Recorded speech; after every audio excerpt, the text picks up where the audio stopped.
diarreia se caracteriza pelo aumento da frequência, fluidez ou volume dos movimentos intestinais. A diarreia pode ser sinal de doença intestinal primária ou resposta inespecífica a septicemia, toxemia ou doença de outro sistema orgânico. Com relação aos principais agentes causadores das diarreias em bezerros, podemos citar Salmonella, Escherichia coli, Cryptosporidium parvum e rotavírus. Com relação à Salmonella, ela se caracteriza por ser uma enterobactéria que causa diarreias em bezerros. Os sorovários mais comuns são a Salmonella dublin e a Salmonella typhimurium. A salmonelose dos bezerros causa grandes prejuízos à bovinocultura, porque a enfermidade determina perdas econômicas devido à mortalidade e à queda na produção. Os sinais clínicos são diarreia aquosa, que pode conter sangue nos casos graves, tenesmo, febre, anorexia, letargia, dor abdominal e desidratação progressiva. Geralmente, esses sinais começam dentro de 3 a 5 dias de exposição. O diagnóstico é feito por meio do exame de fezes. Com relação à Escherichia coli, ela se caracteriza por ser uma enterobactéria presente na microbiota normal dos animais e que torna-se patogênica em determinadas condições. De acordo com o mecanismo patogênico, as cepas de Escherichia coli podem ser divididas em 3 grupos: enterotoxigênicas, enteropatogênicas e enterohemorrágicas. Com relação aos sinais clínicos, a diarreia causada por Escherichia coli enterotoxigênica desenvolve-se nos primeiros dias após o nascimento dos bezerros. A consistência das fezes é relativamente variável. Em alguns casos, as fezes são profusas e aquosas. Em outros, as fezes são pastosas, brancas ou amareladas e fétidas. Animais moderadamente afetados podem se recuperar de forma espontânea. Já bezerros severamente afetados e não tratados podem morrer dentro de poucos dias. O diagnóstico confirmatório é diferenciado para cada tipo de agente. A Escherichia coli é isolada em cultura em água-sangue ou meios seletivos para enterobactérias. A identificação é feita utilizando métodos bioquímicos.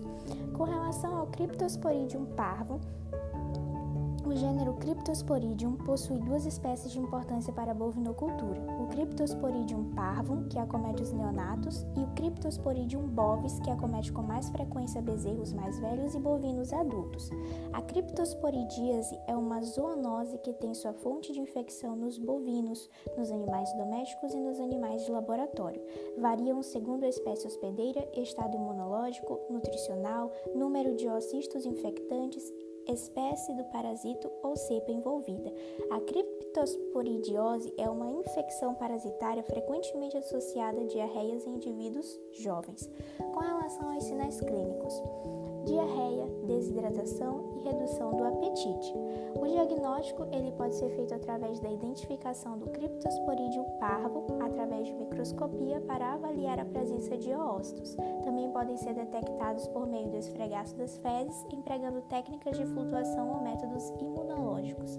Com relação ao rotavírus, é um vírus RNA que afeta os bovinos, provocando a diarreia em bezerros. Além disso, causam diarreia em múltiplas espécies, incluindo o homem. Os sinais clínicos são depressão, diminuição da resposta de sucção, diarreia e desidratação. Febre, salivação e decúbito também podem ser observados em alguns casos. As diarreias causadas por rotavírus são de coloração amarelo claro ou branca, podendo ter aspecto de iogurte. Também podem conter muco. Os animais apresentam-se desidratados, com anorexia e também podem apresentar o abdômen distendido, além de ligeira hipertermia. Com relação ao diagnóstico, para o diagnóstico das rotaviroses, desenvolveram-se várias técnicas laboratoriais baseadas principalmente na detecção do vírus nas fezes.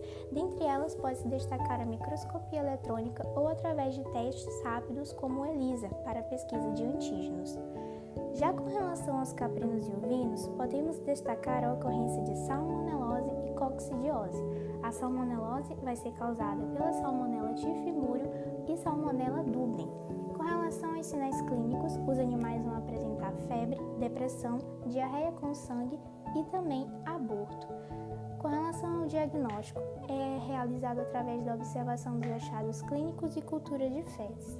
Já com relação à coccidiose, vai afetar principalmente animais de 1 a 4 meses de idade, é causado pela eiméria ou ovina E os animais vão apresentar como sinais clínicos diarreia aguda e hemorrágica, que pode durar de 1 a 2 dias, desidratação e fraqueza, além de anorexia e até morte. E o diagnóstico pode ser feito através da presença dos oocistos dos coccídeos nas fezes. Com relação ao tratamento, os animais com diarreia neonatal devem permanecer isolados e o tratamento dos animais deve ser realizado por meio de reidratação com solução de eletrólitos. A terapia antimicrobiana pode ser utilizada em casos de infecções secundárias por bactérias gram-positivas e a utilização de um antibiótico de amplo espectro é a melhor escolha.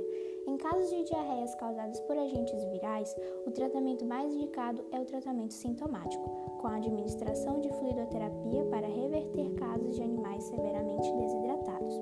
Com relação ao controle e profilaxia, um bom sistema de manejo, nutrição e higiene do rebanho muitas vezes são capazes de reduzir a índices mínimos a ocorrência das diarreias. O controle efetivo pode ser obtido por 3 princípios básicos: redução do grau de exposição dos animais aos agentes infecciosos, propiciar a máxima resistência inespecífica aos animais com a adequada administração de colostro, além de um bom manejo, e aumentar a resistência específica dos bezerros e dos outros animais através da vacinação das fêmeas gestantes.